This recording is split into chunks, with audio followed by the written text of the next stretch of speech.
Praise the lord. మన ప్రభు అయిన యేసుక్రీస్తు వారి శుభనామములో ఆశీర్వాద గడియలు అనే ఈ కార్యక్రమాన్ని వీక్షిస్తున్న మీకు మా వందనములు. ఈ టీవీ పరిచయ ద్వారా మేము మీ గృహాల్లోకి రావటం మా ధన్యతగా భావిస్తున్నాం. ఈ ఆశీర్వాద గడియలు అనే ఈ కార్యక్రమం ముందుకు కొనసాగించటకు మీ ప్రార్థనలు మాకెంతో అవసరం. ఇప్పుడు నర్సాపురంలోని saint Teresa vocational junior college director గారైన ఎం మోసెస్ గారు మనకు వర్తమానం అందిస్తారు. దానికంటే ముందు ఒక పాటని ఆలకిందమా.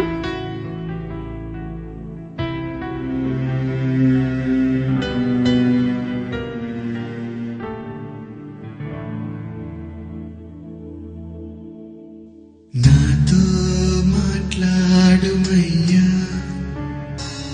నన్ను దర్శించుమయ్యా, నీ మందిరాన నీ సన్నిధాన నీ ఆత్మతో నన్ను నింపుమయ్యా, నాతో మాట్లాడుమయ్యా.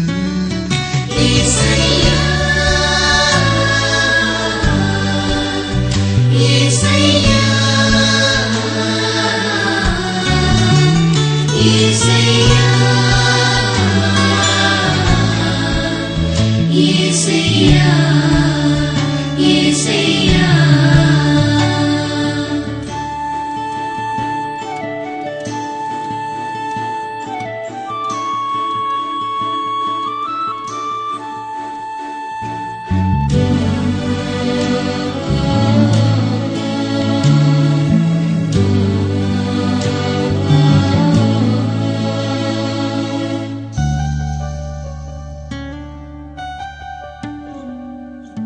కన్నీళ్ళైనా కష్టాలెదురైనా కడవరకు నన్ను చేర్చుమయ్యా, కరువు తోడైనా కలిమి వేరైనా కరుణించి కాపాడుమయ్యా,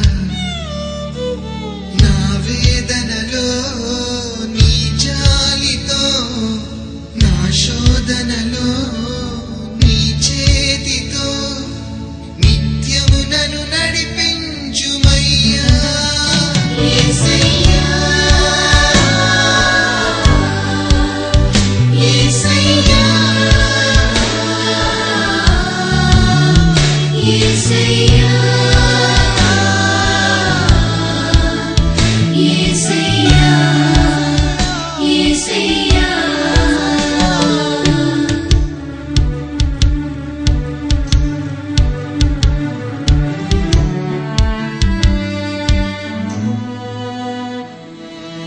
నా వారి నన్ను నిందించు వేళ నన్ను విడచిపోబోకుమయ్యా, ఆదరణ నాకు కరువైన వేళ దరిచేరి ఓదార్చుమయ్యా, నా నిందలలో నా తోడువై అపనిందలలో నా చేరువై నిత్యము నన్ను నడిపించుమయ్యా. యేసయ్యా యేసయ్యా యేసయ్యా యేసయ్యా యేసయ్యా. మన ప్రభు అయిన యేసుక్రీస్తు ప్రభుల వారి శుభనామములో మీ అందరికీ నా వందనాలు తెలియజేస్తూ ఉన్నాను. ఒక వాక్యాన్ని చదువుకుని మన వాక్య ధ్యానంలో ముందుకు వెళదాం. గత వారం మనం చదువుకున్న లేఖన భాగంలో నుండి ఈ రోజు రెండవ భాగాన్ని నేను మీకు తెలియజేయబోతున్నాను. ఆశ అనే అంశాన్ని మనం తీసుకుని మొదటి భాగాన్ని మనం గత వారం ధ్యానం చేసి ఉన్నాం. ఈ రోజు రెండవ భాగాన్ని ధ్యానం చేయాలని ఆశపడుతున్నాను. దయచేసి మన బైబిల్ గ్రంథాలు తెరచి సామెతల గ్రంథము 10వ అధ్యాయము 28వ వచనం దగ్గర మీ లేఖన భాగాన్ని తెరిచి ఉంచాలని ఆశపడుతున్నాను. సామెతల గ్రంథము 10వ అధ్యాయము 28వ వచనంలో ఈ విధంగా వ్రాయబడి ఉంది: నీతిమంతుల ఆశ సంతోషము పుట్టించును, భక్తిహీనుల ఆశ భంగమైపోవును. ప్రియులారా, గత వారం నేను భక్తిహీనుల ఆశ భంగమైపోవును అనే మాటల గురించి మనం ధ్యానం చేసి ఉన్నాం. ఈ రోజున నీతిమంతుల ఆశ సంతోషము పుట్టించును అనే మాటను మనం ధ్యానం చేసుకుందాం. దానికి ముందు ఒక చిన్న ప్రార్థన చేసుకుని ప్రభు యొక్క సహాయాన్ని కోరుదాం. అందరూ కంటి మూసుకుందాం. ప్రేమగల మా తండ్రి, నీకు స్తోత్రం నైనా. నీ మాటలలో జీవమున్నది, నీ మాటలో శక్తి ఉన్నది ప్రభువా. అటువంటి మాటలు మేము ధ్యానం చేయడానికి సిద్ధపడుతున్నాం. పరిశుద్ధాత్మ దేవుడా, నీ సహాయం ఒక గ్రహించండి. నీ ప్రియబిడ్డలు నీ మాటలు వినడానికి ఎంతో ఆసక్తిగా ఉన్నారు. వారి హృదయాలను తృప్తిపరచండి. నన్ను మరుగుపరిచి నీ ప్రియబిడ్డలకు కావలసిన మాటలు అనుగ్రహించమని వాక్యం నీది ప్రభువా. వాక్యం వినుచున్న బిడ్డలు కూడా నీ వారే. నీ ప్రియబిడ్డలతో నీ వాక్యం చేత మీరు మాట్లాడమని మీ సందులో ప్రార్థన చేస్తున్నాను. ఈ సమయాన్ని మాకు ఆశీర్వాదకరంగా దీవెనకరంగా ఉంచమని మీ సందులో ప్రార్థన చేస్తూ యేసు నామమున అడుగుచున్నాను తండ్రి, ఆమేన్. ఆశీర్వాద గడియలు అని మా కార్యక్రమాన్ని మీరు క్రమంగా చూస్తున్నందుకు ముందుగా మీకు వందనాలు తెలియజేస్తూ వాక్యంలోకి వెళుతున్నాను. నీతిమంతుల ఆశ సంతోషము పుట్టించును. గత కార్యక్రమంలో భక్తిహీనుల ఆశ భంగమైపోవును అనే మాటను మీకు తెలియజేస్తూ ఆకాను అనే ఒక భక్తిహీనుని గురించి మీకు పరిచయం చేశాను. అతడు తనలో పుట్టిన ఆశను బట్టి తన జీవితాన్ని, తన కుటుంబాన్ని ఎట్లా నాశనం చేస్తున్నాడో మనం గత వారంలో చూసి ఉన్నాం. మా ప్రియమైన సహోదరులారా, ఈ వారము ఈ కార్యక్రమంలో నీతిమంతుల ఆశ సంతోషము పుట్టించును అనే మాటలను మీకు ధ్యానం చేస్తూ ఉన్నాం. నిజమే, ఆశ అనేది నీతిమంతులకు ఆశ ఉన్నది, భక్తిహీనులకు ఆశ ఉన్నది. ఆశ లేకుండా ఏ మనిషి లేడు అని మీకు తెలియజేశాను. మానవుడు ఆశాజీవిగా పిలువబడుతూ వచ్చాడు. ఈ మాటలు వింటున్న మీలో ఆశలు ఉన్నవి, చెప్తున్నా నాకు ఆశలు ఉన్నవి. ఆశలు లేవు అని అనడం లేదు, కానీ ఆశలు ఉండడం తప్పు అని చెప్పడం లేదు. కానీ ఆశ ద్వారా వచ్చే ప్రతిఫలం ఏమై ఉండదో మీరు తెలుసుకోవాల్సిందిగా నేను మనం చేస్తూ ఉన్నాను. భక్తిహీనుగా మనం ఉంటే గనక మనలో ఉన్న ఆశలు మనకు దుఃఖాన్ని పుట్టించాయని, లేక సిగ్గుతో తలదించుకునేలాగా చేశాయని మనం వింటూ వచ్చాం. ఈ రోజున నీతిమంతుల ఆశ సంతోషము పుట్టించును. నిజమే, నీతిమంతులుగా గనక ఆశ మనం కలిగి ఉన్నట్లయితే ఆ ఆశ ద్వారా మన జీవితాలలో మనం సంతోషాన్ని అనుభవించగలం. గత వారం నేను భక్తిహీనుడిగా ఆఖరుని మీకు పరిచయం చేశాను. ఈ రోజు నీతిమంతునిగా మరొక వ్యక్తిని మీకు పరిచయం చేయాలనుకుంటున్నాను. మనందరికీ తెలిసిన వ్యక్తి గురించి మనం కొద్దిసేపు ధ్యానం చేద్దాం. దయచేసి మన బైబిల్ గ్రంథాలు తెరచి కీర్తనల గ్రంథము 42వ అధ్యాయము దగ్గర మన లేఖన భాగాన్ని మనం తెరిచి ఉంచుదాం. కీర్తనల గ్రంథము 42వ అధ్యాయము మొదటి వచనాన్ని నేను చదువుతున్నాను. దయచేసి అందరూ శ్రద్ధగా వినండి.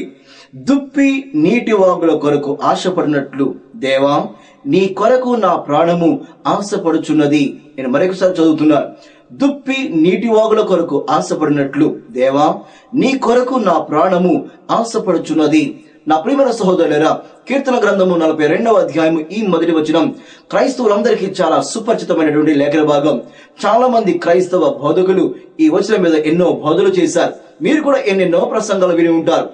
ఈ రోజున దీనిలో నుంచి కూడా మనం కొద్ది సత్యాన్ని తెలుసుకోవాలని ఆశపడుతున్నారు. మనకు తెలిసిన వాక్యం మరలా మనకు వినబడుతున్నది అంటే గనక మీరు శ్రద్ధగా గమనించవలసిన విషయం ఏమిటి అనగా, దేవుడు మనతో ఆ వాక్యం ద్వారా మరలా మాట్లాడటానికి ఆయన ఇష్టపడుతున్నాడు. వినూత్నమైన రీతిలో ఆయన మనతో మాట్లాడటానికి ఇష్టపడుతున్నాడు. కాబట్టి శ్రద్ధగా ఈ వాక్యాన్ని వినడానికి మీరు సమయాన్ని కేటాయించవలసిందిగా నేను మనవి చేస్తూ ఉన్నాను. ఈ 42వ కీర్తనను ఎవరు రాశారు అనగా, నా ప్రియమైన సహోదరుల పైన చిన్న మాటలో వ్రాయబడి ఉంది. ఈ 42వ కీర్తనను కోరాహు కుమారులు రచించినది అని వ్రాయబడి ఉంది. కోరాహు కుమారులు ఈ మాటను వ్రాస్తూ వచ్చారు. కోరాహు కుమారులు ఈ పాటను పాడుతూ ఉన్నారు. ఇంతకీ ఎవరు ఈ కోరాహు కుమారులు? ఎవరు ఈ కోరాహు కుమారులు అని మనం ఆలోచన చేసినట్లయితే గనక బైబిల్ గ్రంథంలో కోరాహు కుమారుల గురించి కొంత చరిత్ర వ్రాయబడి ఉంది.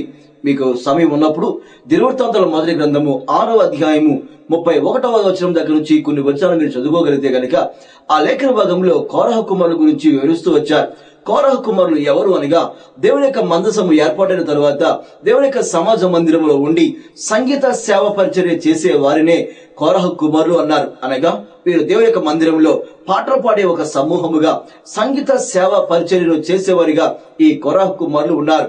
ఆ కోరాహు కుమారులు ఏమని దేవుని సన్నిధిలో పాటలు పాడుతుండేవారు అనగా, ఆ దేశంలో ఆ రాజు యొక్క స్థితిగతులను, ఆ దేశం యొక్క స్థితిగతులను వాళ్ళు పాటల రూపంలో దేవుని మందిరంలో పాడుతూ ఉండేవారు. ఆ పాటలన్నింటినీ వారు దేవుని మందిరంలో ఆలపిస్తూ ఉండేవారు. ఆ పాటల వెనుకాల వ్యక్తుల యొక్క సారాంశము కానివ్వండి, ఆ దేశం యొక్క పరిస్థితులు కానివ్వండి, ఆ యొక్క పాటలను, ఆ యొక్క మాటలన్నింటినీ వాళ్ళు పాటల రూపంలో పాడుతూ ఉండేవారు. ఆ విధంగా పాడిన పాటయే ఈ యొక్క కీర్తన గ్రంథము 42వ అధ్యాయము. ఈ 42వ అధ్యాయంలో కోరహు కుమారులు ఈ పాటను పాడినట్లుగా మనం చూస్తున్నాం. పాటను వాళ్ళు ఏ రాగంలో పాడారో నాకైతే తెలియదు, కానీ ఆ పాటలో ఉన్న మాటలు మాత్రం నేను మీకు చదివి వినిపించాను. ఏమిటి ఆ మాటలు అనగా, దుప్పి నీటి వాగుల కోసం ఆశపడినట్లు దేవా నీ కొరకు నా ప్రాణము ఆశపడుచున్నది అని కోరహు కుమారులు పాడుతూ వచ్చారు. నా ప్రియమైన సహోదరులారా, ఈ వాక్యాన్ని చదువుతున్నప్పుడు మనకి ఒక సందేహం ఒకటి రావాలి. ఏమిటి ఆ సందేహం అనగా, కీర్తన భాగాన్ని రాసిందేమో కోరహు కుమారులు రాశారు, కోరహు కుమారులు రచించినది అనే వాక్య భాగంలో ఉంది. కానీ ఆ పాడిన పాటలో లేక రాయబడిన మాటల్లో ఉన్నటువంటి ఆ యొక్క పదజాలాన్ని కనుక మనం పరిశీలించగలిగితే, దుప్పి నీటి వాగుల కోసం ఆశపడినట్లు దేవా నీ కొరకు మా ప్రాణములు ఆశపడుచున్నవి అని రాయాలి. కానీ వాళ్ళు మా ప్రాణము అని రాయకుండా నా ప్రాణము అని రాశారు. ఈ కీర్తన రాసినది కోరహు కుమారులు అనగా బహువచనకు సంబంధించిన వారై ఉన్నారు. కానీ ఆ మాటలు మాత్రం ఏకవచనానికి సంబంధించిన మాటలు మాట్లాడుతున్నారు. ఇంతకీ ఎవరిది ఈ నా ప్రాణం? నా ప్రాణము ఎందుకు సంబోధించారు? మా ప్రాణము అని సంబోధించాలి, కానీ మా ప్రాణము అనకుండా నా ప్రాణము అని మాట్లాడుతూ వచ్చారు. ప్రియమైన సహోదరులరా, ఈ యొక్క లేఖన భాగాన్ని మనం కొద్దిసేపు ధ్యానం చేద్దాం. ఈ నా ప్రాణము అనగా ఎవరి ప్రాణము మనకు అర్థం కావాలనుకుంటే గనక ఆ పై వచనాలను మనం శ్రద్ధగా చదువుకుని ధ్యానం చేస్తూ రావాలి. ఏమిటి ఆ వచనం అనగా, దుప్పి నీటి వాగుల కోసం ఆశపడినట్లు దేవా నీ కొరకు నా ప్రాణము ఆశపడుచున్నది. దుప్పి నీటి వాగుల కోసం ఆశపడుతున్నది అని కోరహు కుమారులు రాస్తూ వచ్చారు. దుప్పి నీటి వాగుల కోసం ఎప్పుడు ఆశపడుతుంది? దుప్పి యొక్క చరిత్ర ఏమిటి? దుప్పి యొక్క జీవిత చరిత్రను మనం పరిశీలిస్తేనే కానీ దుప్పి ఎప్పుడు నీటి వాగుల కోసం ఆశపడుతుందో మనకు తెలియదు. చాలా మంది బోధకులు ఈ వాక్యాన్ని బోధిస్తున్నప్పుడు దుప్పి నీటి వాగుల కోసం ఎప్పుడు ఆశిస్తుంది అనగా, దానికి దాహం వేసినప్పుడు నీటి వాగులు కోరుకుంటాది అని చాలా మంది బోధకులు మాట్లాడుతూ వచ్చారు. నా ప్రియమైన సహోదరులారా, దుప్పి యొక్క జీవిత చరిత్రను మీకు కొంత వివరించిన తర్వాత ఆ దుప్పి నీటి వాగుల కోసం ఎప్పుడు ఆశపడుతుందో మనకు తెలిస్తే ఈయన ప్రాణము కూడా ఆ విధంగానే ఆశపడుతున్నది అనే విషయం మనకు అర్థమవుతుంది. దుప్పి నీటి వాగుల కోసం ఎప్పుడు ఆశపడుతుందో మనం తెలుసుకోవాలని మీకు మనం చేస్తూ ఉన్నాను. దుప్పి యొక్క జీవిత చరిత్రను కనుక మనం ఆలోచన చేస్తే, ఉదయకాలమే దుప్పి లేచి తన కడుపు నిండా ఆహారం తిని దాదాపు 12 గంటల టైం వచ్చేంత వరకు, ఎండ ఎక్కువ వచ్చేంత వరకు దుప్పి ఆహారాన్ని భుజిస్తూ ఉండదట. అక్కడక్కడ కొంత గడ్డిని అలా ఆహారాన్ని తినుకుంటూ వెళ్ళిన ఈ దుప్పికి బాగా దాహం వేస్తారు. ఆ దాహం వేసిన సమయంలో దుప్పి ఏం చేస్తుందంటే, నీళ్లు త్రాగడం కోసం తను పరితపించిపోతుంది. ఓ ప్రక్కన ఎండ ఎక్కువ అవుతుంది, మరొక ప్రక్కన దాహం ఎక్కువ అవుతుంది. ఏదో విధంగా తన దప్పిక తీర్చుకోవాలని దుప్పి ఆ ఎడారిలో సంచరిస్తూ ఉంటది. అడవిలో అలా సంచరిస్తూ వెళ్ళిపోతూ ఉంటది, ఎక్కడైనా కొద్ది నీళ్లు దొరుకుతాయేమోనని. ఆ ఎడారిలో వెళుతున్న దుప్పికి ఎండ ఎప్పుడైతే ఎక్కువ అవుతుందో ఆ ఎడారిలో ఆ ఎండమావులు కనబడుతూ ఉంటాయి. ఎండమావులు అంటే మీ అందరికీ బాగా తెలుసు. మనకు ప్రదేశంలో ఎండ వచ్చినప్పుడు నీళ్లు ఉన్నట్లుగా కనబడతాయి, కానీ అవి నీళ్లు కాదు. అటువంటి ఎండమావులు చూసినటువంటి దుప్పి తన దప్పిక తీర్చుకోవడం కోసం, అంత దూరంలో నీళ్లు మనకు కనబడుతున్నాయే అని ఎంతో ఆశగా తన దప్పిక తీర్చుకుందామని దుప్పి అక్కడికి వెళ్తుంది. తీరా దగ్గరకు వెళ్లేసరికి అక్కడ ఏమీ ఒక చుక్క నీరు కూడా కనబడదు. విసిగిపోతూ నిరుత్సాహపడుతూ ఈ దప్పికతో అలమటించిపోతున్న ఈ దుప్పి ఇంకా ఎక్కడైనా నీళ్లు దొరుకుతాయేమని ప్రయత్నం చేస్తూ ఉంటది. ఎండ ఎక్కువ అవుతుంది, ఇంకా తనకి ఎండమావులు ఎక్కువ కనబడుతున్నాయి. కనబడే ప్రతి చోటికి వెళ్ళి నీళ్లు ఉన్నదేమో అని అనుకుంటుంది, కానీ నీళ్లు కూడా దొరకలేని పరిస్థితుల్లో ఈ దుప్పి అలా తిరుగుతూ వస్తుంది. నా ప్రియమైన సహోదరురా, ఎప్పుడైతే దుప్పి అలా సంచరిస్తూ ఉందో దుప్పి దగ్గర ఒక భయంకరమైన దుర్వాసన వస్తుంది. ఈ దుప్పి దగ్గర వచ్చేటువంటి ఈ దుర్వాసన ఆ సింహాలకు, పులులకు చాలా ఈజీగా పసిగట్టగలిగినటువంటి అంత దుర్వాసన తన దగ్గర వస్తూ ఉంటుంది. ఎప్పుడైతే దప్పిక తీర్చుకుందామని దుప్పి తన అడవిలో సంచరిస్తూ తిరుగుతూ ఉన్నదో, ఈ దుప్పి యొక్క దుర్వాసన ఎక్కడో గుహలో ఉన్నటువంటి ఒక సింహం దగ్గరకు వెళ్తాది. ఎప్పుడైతే సింహం దుప్పి యొక్క వాసనను గుర్తుపట్టిందో ఆ గుహ నుంచి బయటకు వచ్చి ఇక్కడెక్కడో దుప్పి తిరుగుతుంది, ఇక్కడెక్కడ దుప్పి సంచరిస్తుంది అని చెప్పి సింహం తేరి చూసి ఆ దుప్పిని చూడడానికి ప్రయత్నం చేస్తాది. ఎప్పుడైతే సింహం దుప్పిని చూసిందో, ఈ రోజు తనకు మంచి ఆహారం దొరికిందని భావించినటువంటి సింహం దుప్పిని పట్టుకోవడానికి తను పరుగు పెడతాం ప్రారంభిస్తుంది. ఎప్పుడైతే దుప్పి ఆ సింహాన్ని చూసిందో, వెంటనే దుప్పి కూడా ఆ సింహం దగ్గర నుంచి పారిపోవాలని ఆశపడి ఎంతో వేగంగా పరుగు పెడుతుంది. మీరు బాగా గమనించండి. అప్పటి వరకు దాహం కోసం పరితపించుకునేటువంటి ఈ దుప్పి, కొద్దిగా నీళ్లు దొరికితే దాహం తీర్చుకుందామని ఆశపడినటువంటి ఆ దుప్పి ఇప్పుడు ఎప్పుడైతే శత్రువైన సింహము తనకు కనబడిందో, ఎప్పుడైతే శత్రువైన సింహము తనను తరుముతూ వచ్చిందో, ఆ తరుముతూ వస్తున్నటువంటి ఆ సింహాన్ని చూసిన దుప్పి పరుగు పెడతాం ప్రారంభించింది. చాలా వేగంగా పరుగు పెడుతుంది. దుప్పి ఎంత వేగంగా పరుగు పెడుతుందో సింహం కూడా అంత వేగంగా పరుగు పెట్టి ఏ విధంగానైనా సరే సింహం ఆ దుప్పిని పట్టుకోవాలని ప్రయత్నం చేస్తుంది. ఇప్పుడు ఈ పరుగు పెడుతున్న దుప్పి దేనికోసం ఆలోచిస్తుందో తెలుసా? దాహం తీరాలని ఆలోచించిన ఆ దుప్పి ఎప్పుడైతే సింహం పరుగు పెడుతుందో ఇప్పుడు ఈ సింహం నుండి బయటపడాలని, ఈ సింహం నోట నుండి బయటపడాలని దుప్పి ఆలోచన చేయడం ప్రారంభిస్తుంది. ఎప్పుడైతే దుప్పి ఆలోచన చేస్తుందో ఇంకా వేగంగా పరిగెట్టి ఎంతవరకు పరిగెడుతుందో తెలుసా? నా ప్రియమైన సహోదరురా, ఈ ప్రాణాలు కాపాడు కోసం దుప్పికి ఉన్నటువంటి ఒకే ఒక అవకాశం ఏంటో తెలుసా? దుప్పి ఎక్కడైతే నీళ్లు కనబడతాయో, ఎక్కడైతే నీటి వాగులు కనబడతాయో, ఎక్కడైతే సెలయేళ్లు కనబడతాయో ఆ కనబడుతున్నటువంటి ఆ నీటి వాగుల్లోనికి దుప్పి ఒక్కసారిగా దూకేస్తుందంటండి. ఎందుకు దూకుతుందో తెలుసా? దుప్పి యొక్క ఆలోచన ఏమిటంటే ఈ సింహానికి నీరంటే భయం. సింహం నీటిని చూసి భయపడిపోతుంది. కాబట్టి సింహానికి భయం కలిగించేటువంటి ఆ నీటిలోకి ఇది వెళ్ళగలిగితే గనుక సింహం తన దగ్గరకు రాదని తెలుసుకుని ఈ దుప్పి నీటి వాగులోకి దూకేస్తుంది. ఎప్పుడైతే నీటి వాగులోకి దుప్పి దూకిందో అప్పటి వరకు తరుముకుంటూ వచ్చినటువంటి సింహం ఆ నీటి వాగుల వరకు వచ్చి అక్కడ ఆగిపోతుందట. అక్కడ ఒక చిన్న సన్నివేశాన్ని మనం చెప్పుకోవచ్చు. ఎప్పుడైతే దుప్పి నీటి వాగులోకి దూకిందో నీటి వాగులోంచి దుప్పి సింహాన్ని చూస్తూ అంటదట, దా ఇప్పుడు నా వైపుకు రా అని ఆ దుప్పి సింహాన్ని పిలుస్తుందట. కానీ సింహము రాలేని పరిస్థితిలో ఉంటుంది. ఎందుకు సింహం రాలేదో తెలుసా? సింహానికి నీరంటే భయం. నా ప్రియమైన సహోదరులారా, దుప్పి అప్పటి వరకు దాహంతో పరితపించిపోయింది, దాహం తీర్చుకోవాలని. కానీ ఎప్పుడైతే సింహం వెంట వస్తుందో, సింహం ఎప్పుడైతే తరుముతుందో ఆ సింహం తప్పించుకోవడం కోసం దుప్పి ప్రయత్నం చేస్తూ వచ్చింది. ఈ సన్నివేశం చూస్తున్నటువంటి నా ప్రియమైన సహోదరులారా, దుప్పి నీటి వాగుల కోసం ఆశపడినట్లుగా అని వాక్యం సెలవిస్తుంది. కీర్తన గ్రంథం 42:1 దుప్పి నీటి వాగుల కోసం ఎప్పుడు ఆశపడుతుందో తెలుసా? దాహం వేసిన దుప్పికి కావాలి నీరు, కానీ సింహము చేత తరవబడుతున్న దుప్పికి కావాలి నీటి వాగుళ్ళు. సింహము చేత తరవబడుతున్న దుప్పికి నీటి వాగులు దొరికితేనే ఆ సింహము నోట నుండి అది బయటపడగలదు. ఈ వాక్యం నా ప్రియమైన సహోదరురా, ఈ రోజున దుప్పి నీటి వాగుల కోసం ఆశపడుతున్నది అనగా ఎప్పుడో తెలుసా? సింహము చేత తరవబడుతున్నప్పుడు మాత్రమే. అంతేగాని తనకు దాహం వేసినప్పుడు నీరు కావాలి, నీరు సరిపోతుంది. కానీ నీటి వాగులు దుప్పికి ఎప్పుడు అవసరమో తెలుసా? తరవబడుతున్న దుప్పికి కావాలి నీటి వాగులు. ఈ సన్నివేశాన్ని కోరహ కుమారులు తీసుకుని వచ్చి ఈ విధంగా అంటున్నారు, దుప్పి నీటి వాగుల కోసం ఆశపడినట్లు. ఎప్పుడు దుప్పి నీటి వాగుల కోసం ఆశపడుతుందో తెలుసా? సింహం చేత తరవబడుతున్నప్పుడు మాత్రమే. శత్రువు చేత తరవబడుతున్నప్పుడే ఈ దుప్పి తన ప్రాణాలు కాపాడుకోవడం కోసం నీటి వాగులను ఆశపడినట్లుగా దేవా కోరహ కుమారుని మాట్లాడుతున్నారు. దేవా నీ కొరకు నా ప్రాణము అని మాట్లాడుతున్నారు. ఎవరిది ఈ నా ప్రాణము తెలుసా? ఎవరు ఈ నా అనగా నా ప్రియమైన సహోదరులారా, కోరహ కుమారులు అంటారు కదా. కోరహ కుమారులు ప్రధాన గాయకునికి వ్రాసిన కీర్తన. ప్రధాన గాయకుడు ఎవరు అనగా దావీదు గారిని మనసులో పెట్టుకుని, దావీదు గారి ఉద్దేశం మనసులో పెట్టుకుని కోరహ కుమారులు మాట్లాడుతున్న మాట, దేవా నీ కొరకు నా ప్రాణము అన్నారు. ఎవరిది ఈ నా ప్రాణం అనగా దావీదు గారి ప్రాణం. దావీదు గారు కూడా ఎట్లాగ పరిగెడుతున్నారో తెలుసా? దావీదు గారు కూడా ఏం ఆశిస్తున్నారో తెలుసా?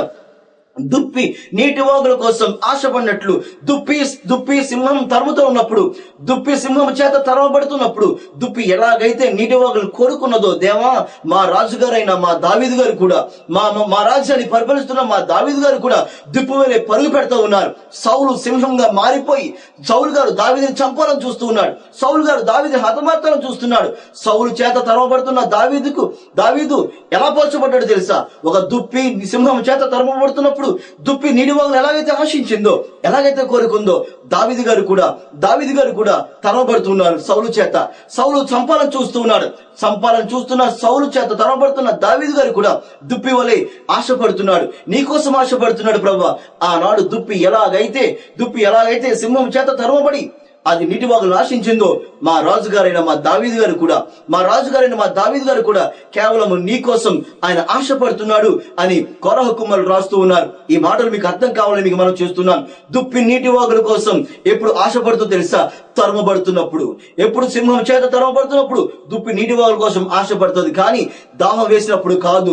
దాహం వేసిన దుప్పికి నీరు కావాలి, కానీ సింహం చేత తరమబడుతున్న దుప్పికి కావాల్సింది నీటి వాగులు. ఈ మాటలు వింటున్న నా ప్రియమైన సహోదరి సహోదరులారా, దీని ఆత్మీయ సందేశం ఏమిటి అనగా, ఆత్మీయ సారాంశం ఏది అనగా, నీవు నేను కూడా ఈ లోకంలో తరమబడుతున్నాం. నీవు నేను కూడా దుప్పివలే ఎడరలో సంచరిస్తున్నాం. దాహం తీర్చుకుందామని ఆశపడి దాహం తీర్చుకోవడం కోసం ఎండమావులు మనం చూస్తూ వచ్చాం. అవి మనం నిరుత్సాహపరిచాయి. ఈ లోక సంబంధమైన ఎండమావులు మనం ఎంతో నిరుత్సాహపరిచాయి, జీవితం మీద విసిగిపోయేలా చేశాయి. ఈ పర్యాయంలో మనం సంచరిస్తూ ఉన్నాం. మన అమాయకత్వాన్ని సైతాను చూసి నిన్ను నన్ను పట్టుకోవాలని, సాతానుడు నిన్ను నన్ను పట్టుకోవాలని చూస్తూ ఉన్నాడు. అందుకే దేవుని వాక్యంలో ఒక మాట రాయబడింది, అపవాది గర్జించు సింహం వలె ఎవరిని మృంగుదునా అని తిరుగుతున్నాడు. అలా తిరుగుతున్నటువంటి ఈ అపవాది, అలా తిరుగుతున్నటువంటి ఈ సింహం నిన్ను నన్ను చూసింది. నిన్ను నన్ను చూసి ఏం చేస్తుందో తెలుసా? మనం తరుముతూ వచ్చారు. మనమందరం తరమబడుతూ ఉన్నాం. ఈ తరమబడుతున్న నీకు నాకు ఏది ఆశ్రయమో తెలుసా? నీటి వాగులు ఆశ్రయంగా ఉన్నాయి. ఏమిటి ఈ నీటి వాగులు? నా ప్రియమైన సహోదరులారా, దీని వాక్యంలో రాయబడింది, యేసుక్రీస్తు ప్రభువు వారు చెప్పిన సారాంశం మొత్తంలో నీటి వాగులు అంటే ఏంటో తెలుసా? దేవుని యొక్క మందిరం, దేవుని యొక్క సంఘం, దేవుని యొక్క ఆరాధన, దేవుని యొక్క వాక్యం. ఇదే నీటి వాగులు. ఈ రోజున నీవు నేను ఏదో ఒక సాతాను చేత మనం తరమబడుతూ ఉండవచ్చును. బైబిల్ గ్రంథంలో ఒక మాట రాయబడింది, అపవాది ఎవరిని మృంగుదునా అని చూస్తూ ఉన్నాడు, ఎవరిని పట్టుకుందామా అని చూస్తున్నాడు. ఎవరు అన్న దాంట్లో నువ్వు అనుకుంటున్నావేమో, నేను కాదనుకుంటున్నావేమో. ఎవరు అన్న దాంట్లో ఎవరైనా ఉండవచ్చు. ఎవరు అన్న మాటలో దేశ ప్రధానమంత్రి ఉండవచ్చును, లేక ముఖ్యమంత్రి గారు ఉండవచ్చును, లేకపోతే ఒక బిషప్ గారు అయి ఉండవచ్చును, ఒక రెవరెండ్ అయి ఉండవచ్చును, ఒక బ్రదర్ అయి ఉండవచ్చును, ఎవరైనా అయి ఉండవచ్చును. నేను అన్న మాటలో నువ్వు అనుకుంటున్నావేమో, నన్ను ఎవరు తరమట్లేదని నువ్వు అనుకుంటున్నావేమో. నేను చెప్పగలను నా ప్రియమైన సహోదరురా, ప్రతి ఒక్కళ్ళు ఏదో ఒక సింహం చేత, ఏదో ఒక అలవాటు చేత, ఏదో ఒక అపవాది చేత తరమబడుతూనే ఉన్నారు. ఈ రోజున మద్యం నిన్ను తరుముతూ ఉందా? లేక సిగరెట్లు నిన్ను తరుముతూ ఉన్నవా? లేక జూదం నిన్ను తరుముతూ ఉన్నదా? ఏదో ఒకటి నేను తరుముతూ ఉంది. ఈ తరుమబడుతున్న సింహానికి నువ్వు దొరకక ముందే, ఆ సింహం నోట్లోకి నువ్వు వెడక ముందే ఈ రోజున నువ్వు నీటి వాగులోనికి రమ్మని నేను ఆహ్వానిస్తూ ఉన్నాను. ఈ రోజున చాలా మంది యవనస్తులు, చాలా మంది క్రైస్తవ బిడ్డలు ఈ సింహం చేత తరమబడి సింహానికి దొరికిపోయి తమ జీవితాలను నాశనం చేసుకున్నారు. ఈరోజు చాలా మంది యవన ప్రాయంలో ఉన్న బిడ్డలు, యవనస్తులు ఆత్మహత్యలు చేసుకుంటున్నారు. మధ్య వయసు వచ్చిన వారు సైతం కూడా ఆత్మహత్యలు చేసుకుంటున్నారు. వీళ్ళందరూ ఎవరు? తమ జీవితాలను అర్ధాంతరంగా, అర్థం లేకుండా ముగించిన వీళ్ళందరూ ఎవరో తెలుసా? వీళ్ళందరూ సింహానికి దొరికిపోయారు. ఆ తరుముతున్న సింహం చేతలోనికి వారు చిక్కుపోయారు. అలా చిక్కుపోవడం వల్ల తమ జీవితాలను అర్ధాంతరం ముగించుకుంటూ వచ్చారు. నా ప్రియమైన సహోదరురా, ఇది ఎన్నో పర్యాయములు మనం చూస్తూ ఉన్నాం. ఎన్నెన్నో పేపర్లు, ఎన్నెన్నో వార్తలు చదువుతున్నాం. ఎందుకో కాలం తెలియకుండా ఎంతో మంది ఆత్మహత్యలు చేసుకుంటున్నారు. ఎంతో మంది లోకాన్ని విడిచి వెళ్ళిపోతున్నారు. సింహానికి దొరకక ముందే, ఆ తరుముతున్న సింహం నోట్లోకి వెళ్ళక ముందే ఈ రోజు ఆ నీటి వాగులోనికి రమ్మని మిమ్మల్ని ప్రేమపూర్వకంగా ఆహ్వానిస్తూ ఉన్నారు. తరవబడుతున్న మీరు ఎవరైనా కానివ్వండి, ఏ స్థితిలో ఉన్నవారైనా కానివ్వండి, తరవబడుతున్న మీకు నీటి వాగులు సిద్ధంగా ఉన్నాయి. ఈ దుప్పి ఎప్పుడైతే నీటి వాగులోనికి వెళ్ళిందో ఏం జరిగిందో తెలుసా? ఒకటి, సింహము నోట నుండి తప్పించబడింది. రెండవది, తన శరీరం మీద ఉన్నటువంటి దుర్వాసన అంతా ఆ ప్రవహిస్తున్న నీళ్ళలోకి కొట్టుకు వెళ్ళిపోతూ ఉంది. అప్పటి వరకు దుప్పి శరీరం మీద వచ్చినటువంటి దుర్వాసన అంతా కూడా ఆ నీటి వాగులోనికి, ఆ ప్రవహిస్తున్న నీళ్ళలో నుండి కొట్టుకు వెళ్ళిపోతూ ఉంది. అప్పటి వరకు దాహం కోసం పరితపించినటువంటి ఆ దుప్పి ఇప్పుడు స్వచ్ఛమైన, శ్రేష్టమైన నీళ్లు త్రాగుతూ వచ్చింది. నా ప్రియమైన సహోదరులారా, అది పాపపు దుర్వాసన అంతా పోవాలంటే ఒకటి, అదేంటో తెలుసా? నీటి వాగులే నీకు శరణ్యం, నీటి వాగులే నీ చివరి గమ్యం. నీటి వాగులోకి రాకపోతే నీవు దుర్వాసనతోనే ఉండవలసి వస్తుంది. దుప్పి నీటి వాగులు రానంతసేపు దుర్వాసనతోనే తిరుగుతున్నట్లుగానే మనం కూడా నీటి వాగులోనికి రాకపోతే, యేసుక్రీస్తు ప్రభువు వారిలోనికి రాకపోతే, ఆయన రక్షణ, ఆయన నామంలో రక్షణ పొందకపోతే నీవు దుప్పి వలె దుర్వాసనతో తిరుగుతున్న మానవుడివి. దుర్వాసన వచ్చిన నీవు సింహానికి దొరికిపోవడానికి సిద్ధంగా ఉన్నావు. నీ దుర్వాసన సింహానికి తెలుసు, నీ యొక్క దుర్వాసన సింహానికి తెలుసు. కాబట్టి నిన్ను తరిమి నువ్వు దొరికే వరకు నేను పట్టుకుంటాడు. ఆడు పట్టుకోక ముందే, సాతానికి చిక్కక ముందే నా ప్రియమైన సహోదరులారా, మీకోసం నీటి వాగులు సిద్ధంగా ఉంచబడ్డాయి. మీ గ్రామంలో, మీకు దగ్గరలోనే దేవుని మందిరం ఉంచబడింది. ఆ దేవుని మందిరమే నీకు ఒక నీటి వాగులు అని మీకు విషయం తెలుస్తున్నాను. ఇంత అవకాశం ఉండి కూడా నీటి వాగులు ఉన్నాయి అని తెలుసు కూడా నువ్వు నీటి వాగులకి రాకపోతే నువ్వు సింహానికి దొరికిపోతావు. ఎంత దౌర్భాగ్యమైన స్థితి ఇది నీకు తెలుసా? ఈ మాటలు వింటున్నా నీవెవరైనా కానివ్వండి, ఏ కులమైనా కానివ్వండి, ఏ ప్రాంతానికి చెందినవాడైనా కానివ్వండి, ఒకటి మాత్రం వాస్తవం, నిన్ను సాతాను తరుముతూ ఉన్నాడు. లోకంలో సంబంధించిన ఏదో ఒకటి నేను తరుముతుంది. లోకం నిన్ను వెంబడిస్తుంది.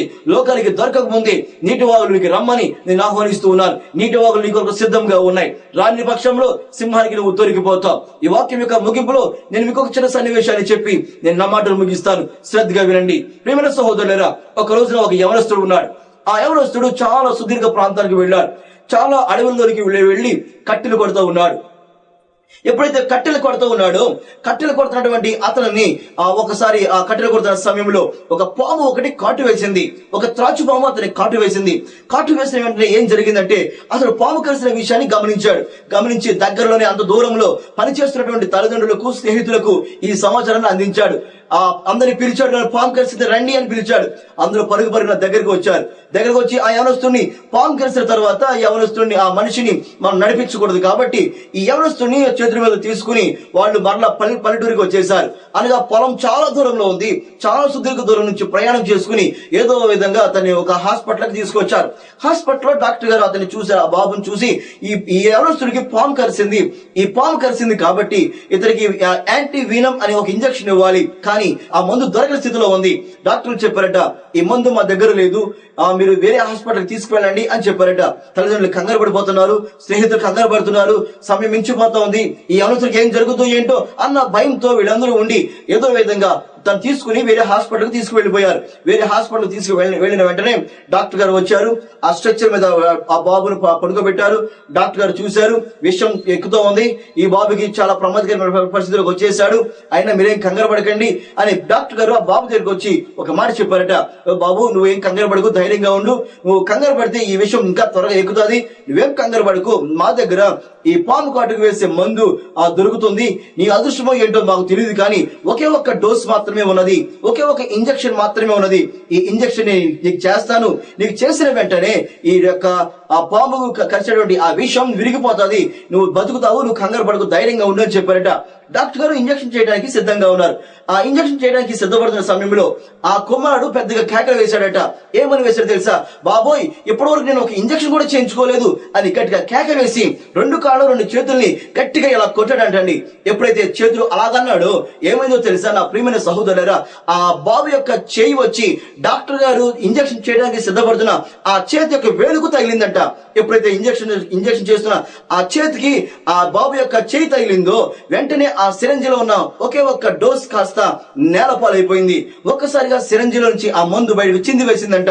చింది వేసిన తర్వాత ఈ మందు అంతా బయటపడిపోయింది.